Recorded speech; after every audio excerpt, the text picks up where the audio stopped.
go now.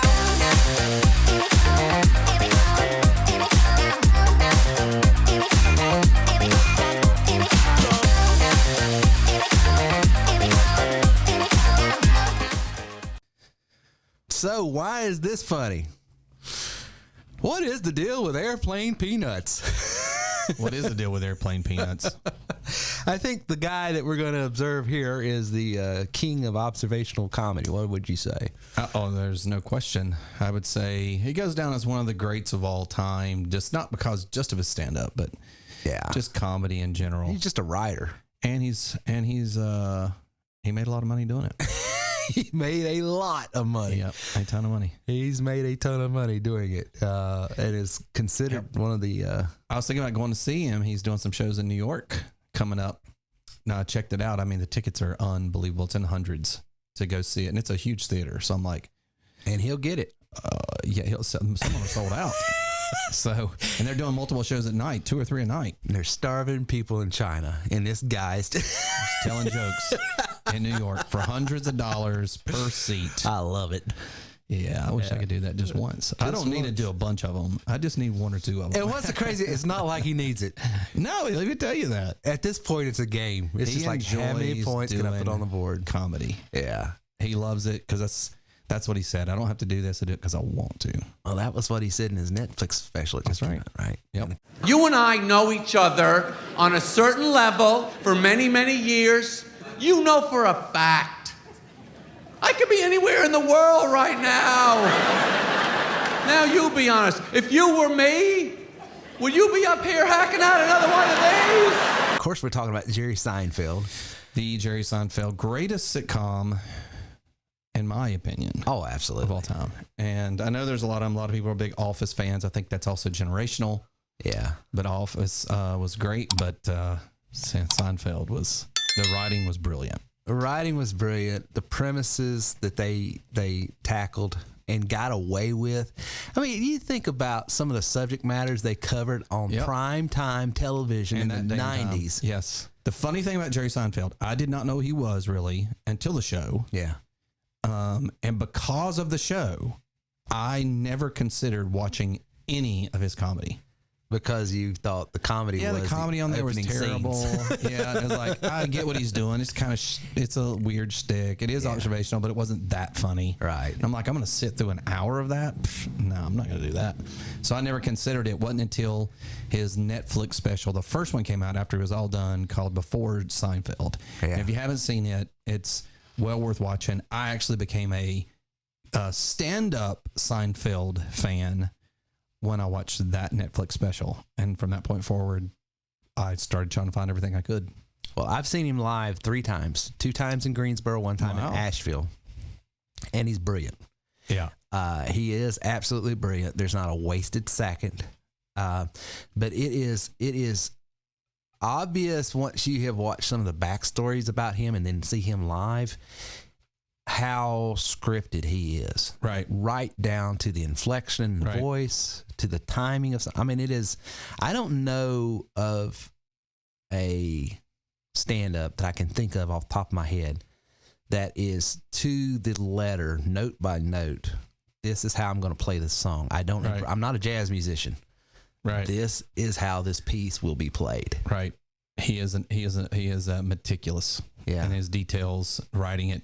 He's also a traditionalist in the sense that he doesn't tell long stories. They're shorter, setup, punch. It may have a theme in it, but he's going to do a lot of setup, punch, some tags. And I mean, it's just, it's like every 7 to 10 seconds he's trying to he's hitting them. Yep. Well, this is let's do it. Jerry Seinfeld on garbage. So let's listen to this one. All right. By the way, is not a problem for me because I'm a good garbage taker-outer. Garbage removal is one of my husband's strengths. I hate garbage. I love to remove it. My wife is, of course, the opposite. She's a holder, a saver, a keeper. My wife saves everything. She has every styrofoam peanut, every scrap of paper is numbered, cataloged, and filed. And I just throw things out. I like to throw things out. Where's the wedding album? I thought you were done with it. And that was wrong. Those are some very nice memories, and they're gone now. But the point is this. It is my personal opinion that all things, all objects, Everything you own really only exists as part of a parade of garbage to the dumpster. Everything you own is pre-garbage. Your home is a garbage processing center where new things are purchased and slowly demoted through various stages of trashification until you're done. Starts out, you're excited. You bring it home, you put it on the kitchen table, you read the instructions, you tell other people in the house all about it. And then some time goes by and you realize maybe you're not going to be quite as keen on drying out fruit and storing it in your basement as you thought you were going to be. And so the object is demoted to the closet.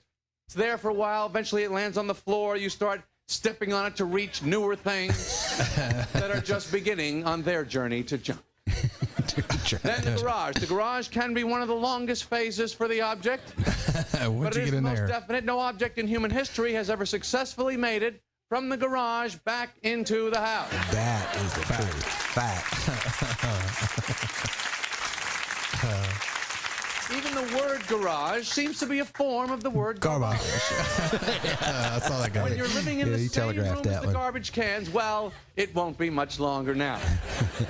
Really, eBay is the only thing that can save the object at this point. eBay, of course, another great step forward in human culture. Hey, why don't we mail our garbage back and forth to each other? See who else will pay me to mail them my garbage. That's right. It's all got to go, my friends. Everything is thrown out in the end. Even we are thrown out in the end, my friends. It's got a point. And when I hear about someone that died and wanted certain important personal possessions put in with them when they're buried, I'm all for that. Absolutely. Crap with you. Take it. Thank you very much. Oh, my word. That's good. Man, just like we thought. Just a very classic classic punch. Yeah. And he did carry a theme. That's about 3 minutes or so on that clip, I think. And he don't carry themes a lot. Usually it could be, he could do a bunch of one-ups, just boom, boom, Just back, boom, back, boom, back. yeah. And that's pretty smart. It's brilliant play on words. He uses all the techniques. To me, you can tell, and again, if you saw the before Seinfeld, you'll see his writing, all the notes and stuff and how he does it. He's a meticulous in writing. That just hearing the joke, you can tell he's thought it through. He's using not just one technique, but every technique. So he did deflection, right turn. He uses whatever it takes to get to do it. Puns, plays on phrases. He also, there's another technique that is used a lot when writing comedy, and it is the rule of three. And he did that. I know he did it at least once. I was listening to see if he did it again when I noticed him doing it. So anytime you have an illustration or example, you list three things. Yeah. And you can do it either quickly, like here's, 3 examples, or, or this, and this, or you may do 3 different examples. Right. And so he uses that technique in there as well. And I don't know why the rule of 3 is the rule of 3. I'm sure there's a reason somebody smarter than me could. I think it's the way we perceive things too, because I've heard that in all different spheres of the rules of 3, And it is definitely in comedy. If you're using, if you're given 3 quick examples or 3 things that, or if you say, why shouldn't you go to the store? Right. You would say, boom, boom, boom. You get 3 things. So he does that quite a bit. So, I mean, he is the master writer. He is a brilliant writer. And I think his writing, it's provable in the fact that how many catchphrases can you and I off the top of our head come off with the Seinfeld, these pretzels are making me thirsty. Right. It was a 1 in a million. A 1 in a million chance, Doc. A 1 in a million chance. I mean, all of these. The famous one-liners. Yeah. That everybody goes, I'm out. I don't know. You don't even have to explain it. You don't even have to explain that. I mean, you watched it, Not that there's anything wrong with that. Not that there's anything wrong with that. That's a great line. Yeah. I mean, it's just a bunch of them. I mean, off the top of your head, if you watch that sitcom. So here's a question that I don't know the answer to. I am a fan in the sense that I've watched some of his stuff. I haven't ever really researched it. I've just watched some stuff about him. Did a lot of the stuff on the show, a lot of these phrases we're using, were they jokes that were said on the stage or solely written jokes for the TV show? They were, from my understanding, they were inside jokes between him and Larry David. So they took the inside jokes that they had and brought them to the screen, which explains a lot because they always say it's a show about nothing. Yes.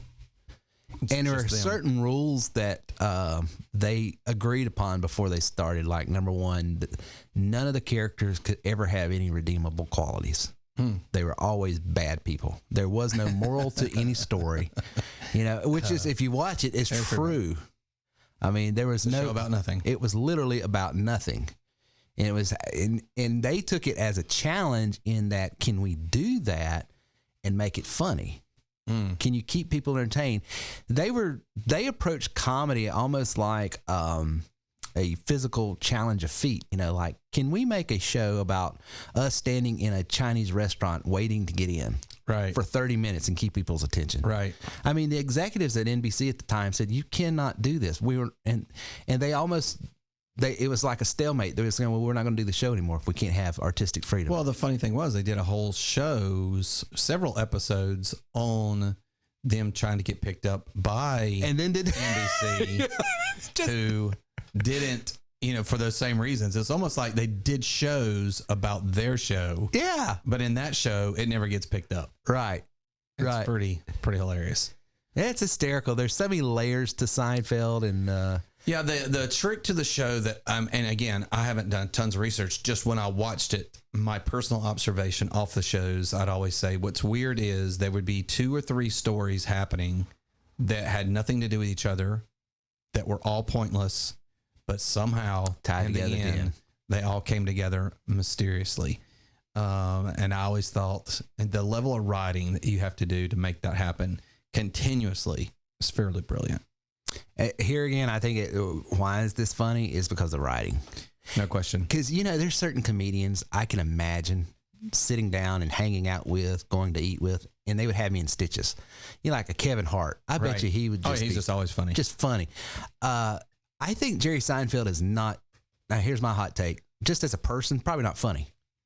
But as a writer and deliverer of jokes, now that's my personal take. I don't know. I know he does. I don't know. Comedians in cars drinking coffee. If you've ever watched it, it's the closest I guess we're going to get to seeing what he's like normally. But he is with comedians the entire time. Right. So there's a little bit of funny to it, but he is a little bit more serious. But he does have even on that show when he's just hanging out with these guys, the observations. You can always tell he's always in observation mode because he'll pick them apart. He's trying to what to write. Things apart. Yeah. Always.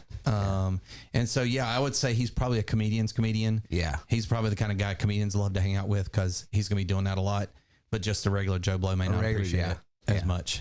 Yeah. He's definitely, if you drew the analogy, he's the jazz musician.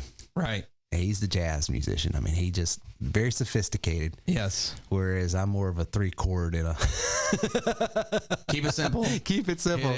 No, I can't write like he does. He just writes. He's like a machine. And also, and one of my main reasons, I can't memorize that much content. Oh yeah. I mean, anybody that does these one lines over and over and over again. I have a good friend of mine that he does one lines. I mean, he'll do 50 or 60. Yeah. And they're fast. Some are like 30 seconds. They're not even a minute. I mean, they're super short.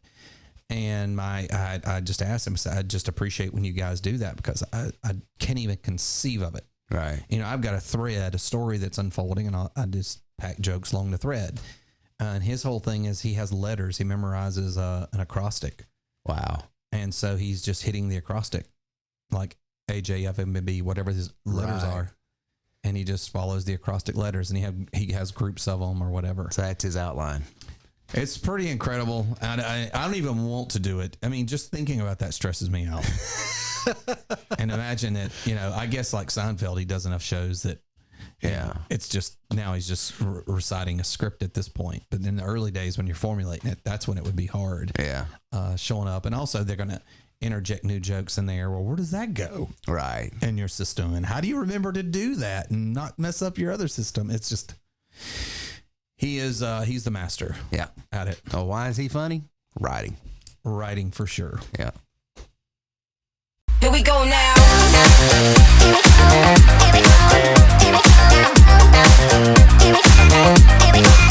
Here we go.